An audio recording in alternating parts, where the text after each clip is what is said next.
Hello, everyone, and welcome to the Golden Astrologer Podcast. This is Deb McBride, and I am with you recording this on Sunday, June 22nd in the year 2025 from rainy, overcast, but still beautiful Escazú, Costa Rica.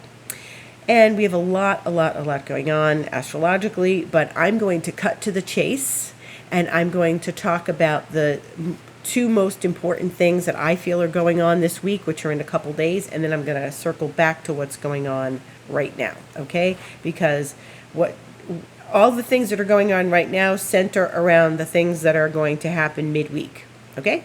So, the most important thing is that Jupiter, that is now in the sign of Cancer, where it is exalted, is going to meet with the sun and the moon on Wednesday. So we're having a new moon. There's not an eclipse. It's just a new moon, which is new energy, new motivation, new expansion. It's all good. This is all good because Jupiter is the planet of abundance and the planet of expansion and the planet of opportunities and optimism and a really good experience in the world with the new moon. Okay? Now, Jupiter is going to give that new moon a boost. So every month we have a new moon and we have a full moon, and sometimes once in a while there's two new moons or two full moons. It doesn't happen very often, and that's the term once in a blue moon. That's the full moon when it happens twice in a month. But what we're getting is this on Wednesday, the 25th of June, and it's at 4 degrees of Cancer. So this is a big boost of energy, and it's a lot of energy. And whenever Jupiter is involved in something, it makes things bigger. So for the most part, this is a positive aspect. Now, we're going to get into where else it's connected in a few minutes. But let's just focus right now on the fact that Jupiter and the sun and the moon are coming together. Now, the other big important thing is that on Tuesday, the 24th, there's going to be the exact conjunction of sun and Jupiter at 11:17 a.m. Eastern Time. And so they're coming together, and then what we're looking at is we're moving into the new moon period where that's still the dark of the moon, but then the moon comes in on Wednesday, and poof, there's both planets aligned together with Jupiter. And so while the sun and Jupiter are meeting on Tuesday, which they only do once a year, okay, sun and Jupiter only meet once a year, but this time they are with the moon the next day. So it's all one big thing. It's not, the moon's meeting with Jupiter as it does every month, and the sun once a year. They're coming together. So it's powerful. This is really powerful. And so at 5:33 a.m. on Wednesday the 25th, the moon is going to meet with Jupiter. And then about an hour later, almost exactly an hour later, 6:32 a.m., the moon meets with the sun. And so right there is that new moon with Jupiter. This is very rare because this is an exact aspect. And it's not, oh yeah, Jupiter is hovering around the new moon, or the new moon is sort of hovering nearby Jupiter, or, oh, Jupiter's going to grace us in the configuration of the new moon or the full moon. This is, boom, right head on. And so it is important to set intentions for this new moon. It's one of the biggest new moons of the year, okay? So, I mean, there's eclipses and things, and there are going to be new moons, but this new moon with Jupiter is one of the biggest new moons of the year, and this is your chance to push it forward in your life. Where is Cancer, the beginning of Cancer, 4 degrees Cancer in your astrological chart? Where does that land for you? For me, for example, it's close to my north node. And it's not exactly on my north node, but it's close enough to my north node. So for me, it's about fulfillment. For me, it's about, connecting with a desire to progress my life forward, etc. Where does it land on your Venus? Does it land on your midheaven? Does it land on your sun? Where is this showing up in your astrological chart? Does this show up in the 4th house, the 8th house, the 9th house? Where does this land? Because that's the arena that Jupiter and the sun are going to play out. Okay? And it's Jupiter, the sun, and the moon.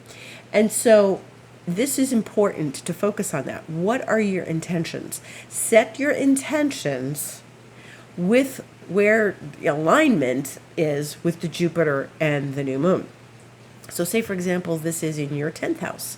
If you have the new moon falling in your 10th house and Jupiter's with it, well, hey, this means that Jupiter is spending some time in your vocation house, your reputation house. What's going on there? Are you getting a promotion? Are you choosing a new vocation? Is this something very powerful for you to align with right now in your career? And I don't mean your everyday job, that's your 6th house. I'm talking about your vocation, your wish to do something bigger. But anywhere Jupiter falls with this new moon, this is where you want to take advantage of the energy. It's one of those moments when we want to take advantage of the energy and really push it, because Jupiter is exalted in Cancer. So this isn't just, oh yay, Jupiter's with the new moon. This is exalted in a way that is giving us that extra energy to move forward. Okay?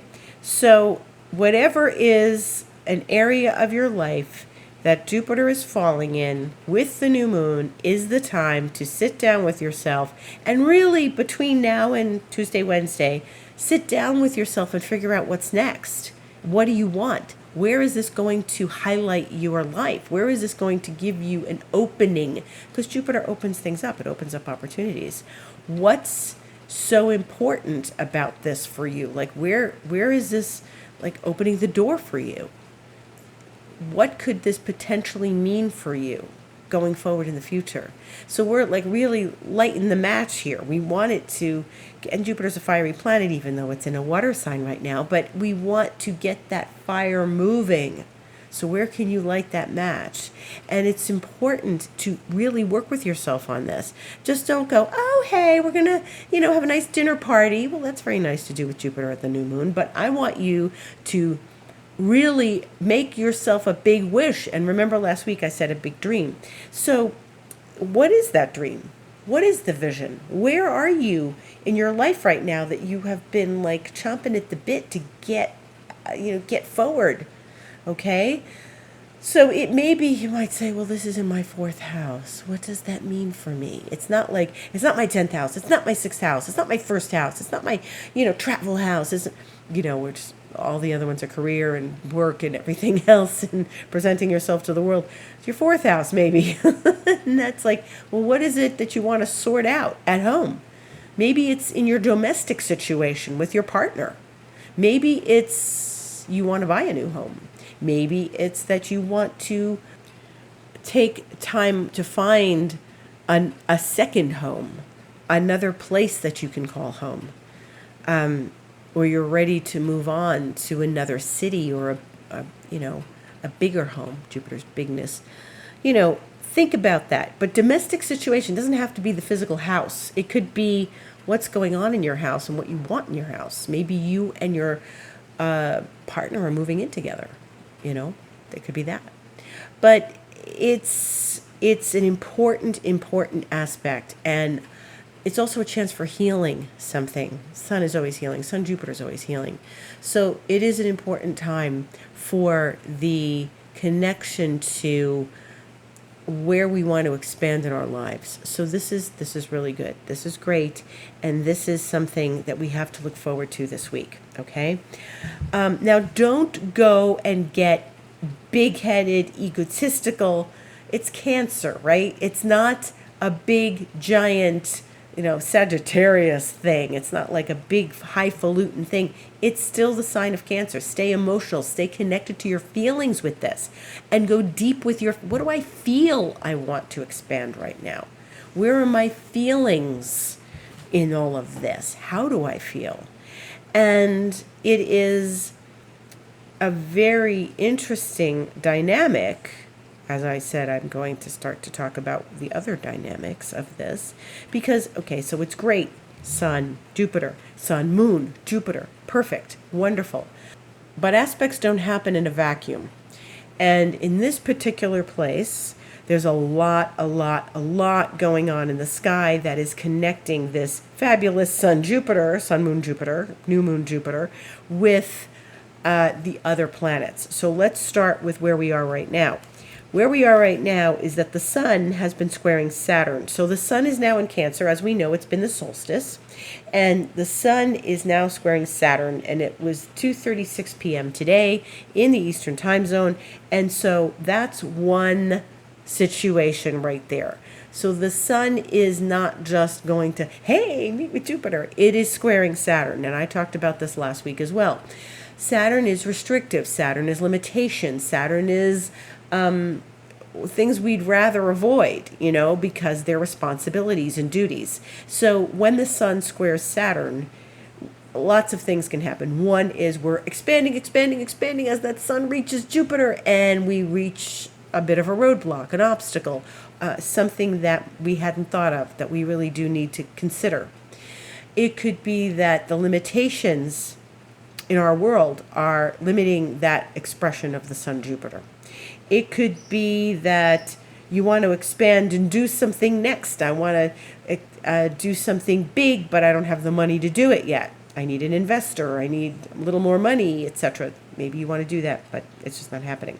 Okay, so we work with our limitations and the structure in which that's around us, and Jupiter's helping us to maybe expand that structure a little bit. Then there's tomorrow when the sun squares Neptune. So remember, Saturn and Neptune are very close to each other in Aries. And 4:29 a.m. Eastern time tomorrow morning, the sun is going to square Neptune.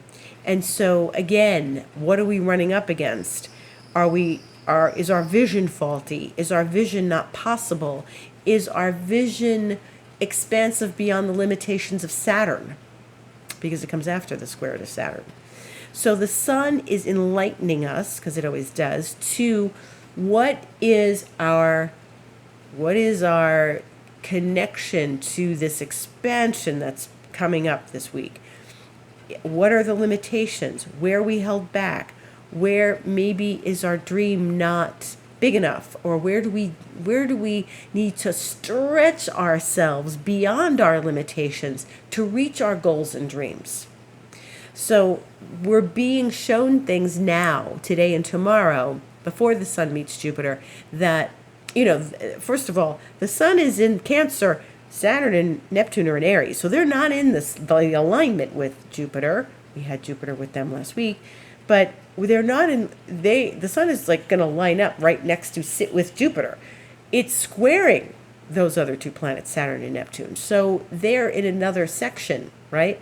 So they are challenging us. It's not all of it at the same time in the same place. They are challenging us to think beyond our limitations, to push beyond our limitations. If I could only do this, how would you finish that sentence? If I could only, then I'm going to feel better, and I'm going to really feel like I'm expanding. We're asked to believe in ourselves, Neptune, Jupiter. We're being asked to go beyond the limitations of what we can, like our conscious mind or what people tell us, and go up and above and beyond that to stretch ourselves to get to the next level of what we want in our lives. We don't go to the next level and get to what we want and reach our goals and our expansion and our becoming. We don't get to that by staying in the same mind, in the same place. We have to go beyond the mind we have, the conscious mind now, and the limitations of that. You're only as expansive as you can imagine. Start to feel, and the sign of Cancer wants us to feel. Start to feel what is beyond the limitations of your mind. Start to feel what you can go to next. What does that feel like? Okay, Neptune and Jupiter are going to help us feel it. Saturn's going to make us recognize the limitations. Saturn's going to say, well, I don't think I can do this because blah, blah, blah. And so we can adjust that vision with Jupiter and Neptune. They're going to give us an expansive notion of beyond that. We know what the limit is. How do you go beyond it? Okay, so this is what we want to start looking at, okay, for this week ahead. So we're going to watch the stages of this Sun square Saturn. I did, like, for example, today I did my meditation, right? I always meditate every day. But it took me, to get myself in the frame of mind for that It took 3 times. So I sat down with myself and I started to meditate. This isn't right. Start again. This isn't right. Then it was raining. I couldn't hear the meditation. So then I had to stop again, get my earphones, put them in my computer, and sit down with myself and be able to listen to the meditation. And then I had to start it again. And just, it really took, okay, I could be limited here and say, oh, I'm not going to do this today. But no. I can't do that. I have to, I'm interested in expanding my mind too. So I've got to stick with my commitment, Saturn. But when there's obstacles and my mind is in the way and my mind is finding all the obstacles, I just got to blow past them and get into the groove of it. Feel it. That's what we have to do here. So this is big.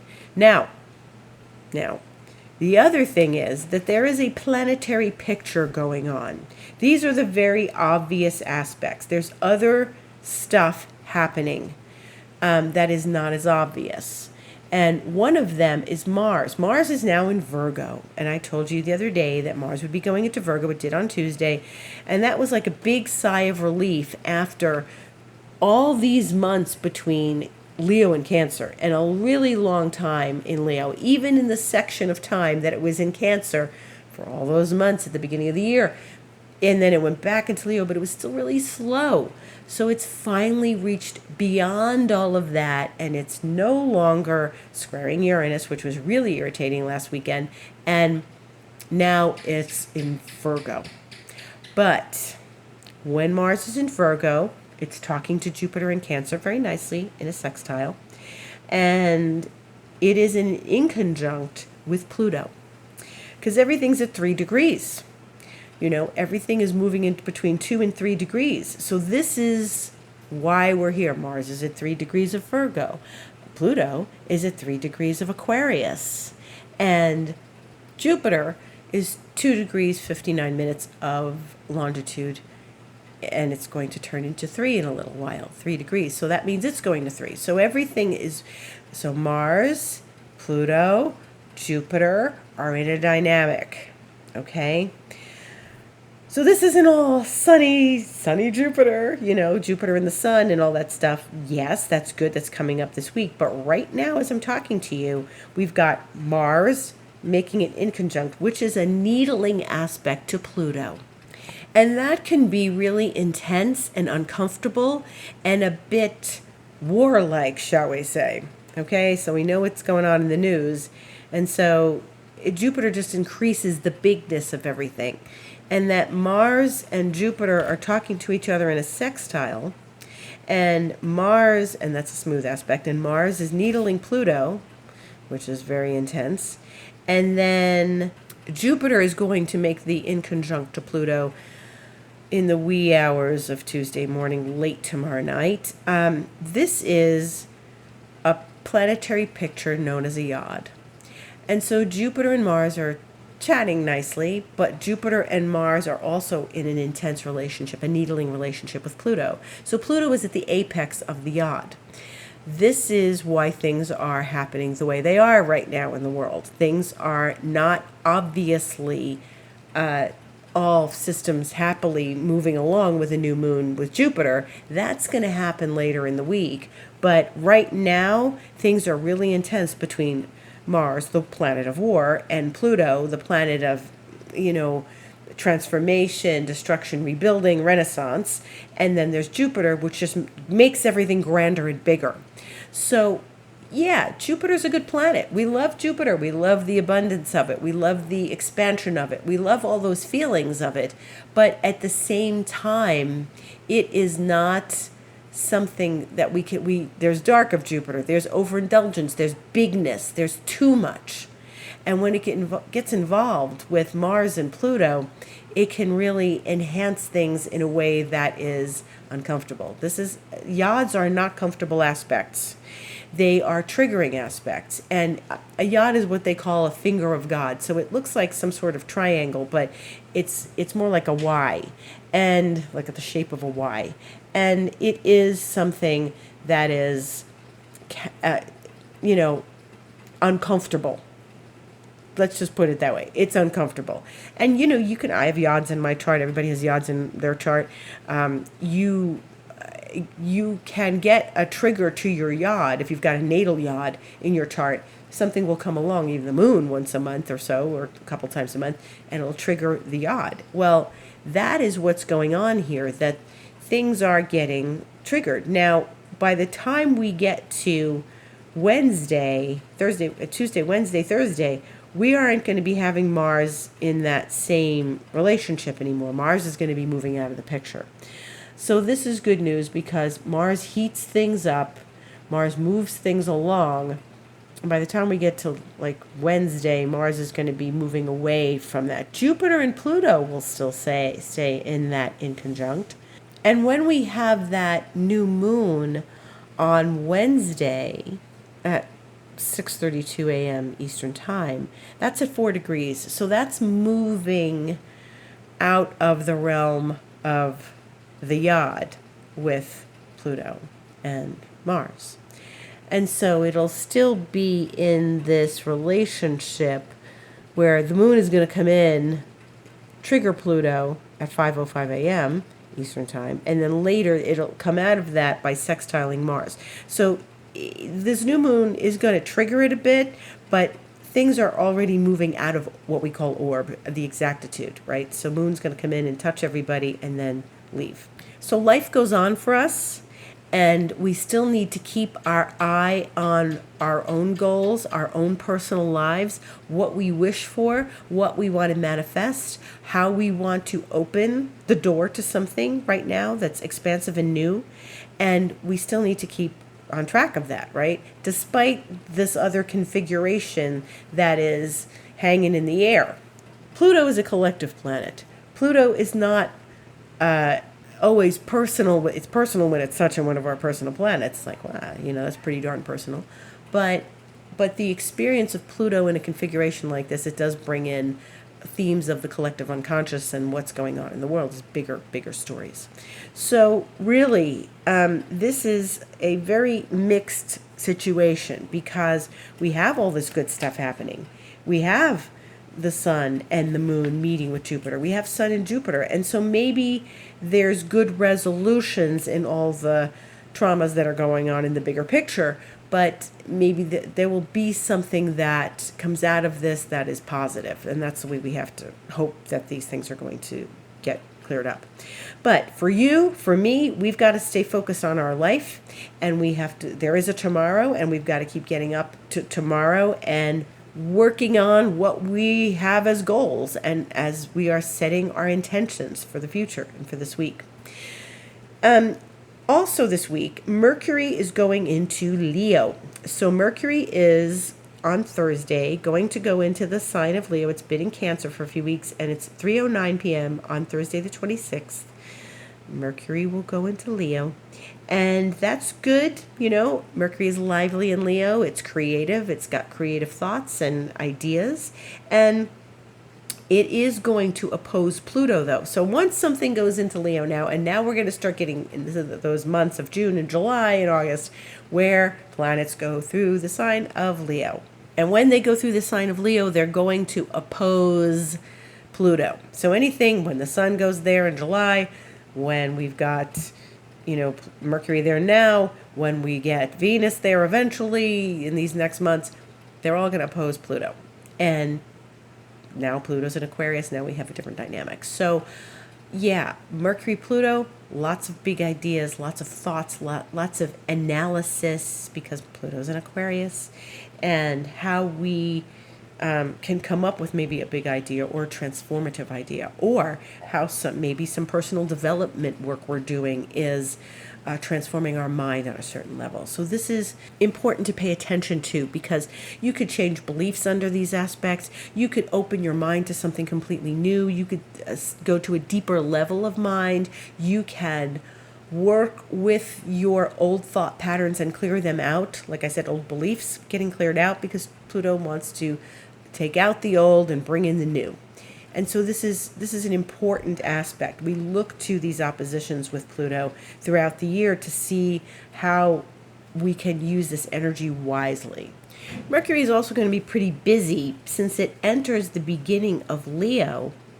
Naturally, it's going to talk to the planets in Aries because they are both in fire, and Mercury will be making trines to Saturn and Neptune as it gets through the beginning stages of Leo. So it's going to trine Saturn on Friday the 27th, and then trine Neptune on Saturday the 28th. Now, what's interesting is the moon will have it. Moon obviously goes into Cancer. It's been going to be going into Cancer and making that nice new moon. But then after Cancer, it obviously goes into Leo. And the moon will be going into Leo 2:05 a.m. Eastern Time on Friday the 27th. Now, that means it's catching up with Mercury, and an hour later, Mercury and the moon are going to conjunct. And that means that Mercury and the moon are going to be doing the same dynamic relationships with Saturn and Neptune, and then they're going to be, the moon will oppose Pluto a few days before Mercury does because the moon's faster, but they are making the same relationships, which is going to be very interesting. So our minds are going to be very active and receptive to new information at the end of the week, the 27th, the 28th, the 29th. And so I highly recommend that you expand your mind during this time. You do some mind expanding emotional work. You do some mind expanding creative work. You do some thoughtful personal development. And actually, interestingly enough, next weekend, Friday the 27th, Saturday the 28th, and Sunday the 29th, it's going to be a weekend where Dr. Joe Dispenza streams his film for free, Source It's Within You, like he did last year. And we're going to be able to watch it again if you didn't see it last year, or if you haven't seen it since I think they streamed it one more time. But it's available, so look it up, Source It's Within You. And if you follow Dr. Joe on any of social media, they'll be announcing it there. They have been announcing it there, and I got emails about it because I'm on the mailing list. But that's a perfect thing to watch next weekend when all of this Mercury and moon stuff is happening, to expand our life, expand our minds. And that's really a good film to take in higher level information and see what we're capable of, what our mind is capable of. So I really recommend watching. I'm going to watch it again because you always see new things when you watch something a second time. So I highly recommend that as something you want to tune into. And we're in an intense couple of days here, and my feeling is that the Sun Jupiter is going to open some new doors for us. So despite a lot of the tensions and the yacht in the sky right now that's causing a lot of issues, this is all going to channel into something else as we get into the week and as we get past like tomorrow night and early Tuesday. So this is still something really positive for us to focus our energies on. And we just have to, we're all personally getting this as well. Like I said, Pluto is a planet of the collective unconscious, but it still pertains to us in our world. So this is something really important for us to be aware of and to be paying attention to as we, move forward into our week. You want to look at not just where that new moon is falling. Of course you want to look at that, like I said, but you want to look at where Mars is in Virgo for you and Pluto is in Aquarius. So the three legs of this yod are Jupiter in Cancer, Sun Jupiter in Cancer, okay? And then the Mars in Virgo, and then the Pluto in Aquarius. So that configuration is, getting all the action right now. And so that's a lot of the central action. So look at your chart if you know it. And if you don't know it, well then come see Deb. Come see me and say, hey, where is this all happening for me right now and what does it mean? And I would say that, this is an interesting dynamic to look at right now. And when we get to the end of this week, hindsight's always 20/20, and we're going to get to see a little more of how this played out for each of us individually, aside from the world stage. So look at that and come see me if you need. You go to my website, thegoldenastrologer.com. You click book online. It will take you right to my calendar, and you can put yourself in the schedule. And that's for an astrology session. You can also come for other reasons, like you just need a good dose of that soothing, wonderful Lemurian Reiki that also can clear obstacles, break contracts, and do a whole lot of emotional housekeeping and spiritual housekeeping, energy housekeeping for you. It isn't just some like very lovely, I'm going to lie back. There's like, okay, we set some intentions there too, and I can do some, disconnecting of vows, cutting cords, that kind of stuff. That's what we also do with that Reiki. So it's very powerful. And of course, if you would like something longer term with me, you can do the expansion mentoring option, which is 3 months, 6 months, or 12 months. And you can talk to me about that. You can connect with me on email and ask me more about it. That would be info@thegoldenastrologer.com or deb@debmcbride.com. And then there is, of course, Instagram, where I am the Golden Astrologer. So you can book a session through there too. But, I'll be posting later that my podcast is up, and it's a place to sort of keep up with the day-to-day. Thank you so much for listening. Have an amazing, beautiful week. Make that intention, set that intention, reach out to me if you need to. We've got this big aspect this week, and it's really extraordinary. And I recommend you use this energy wisely and for some expansion in your life. So gratitude and blessings to everyone for listening. And I will see you on the internet this week. Have a beautiful week.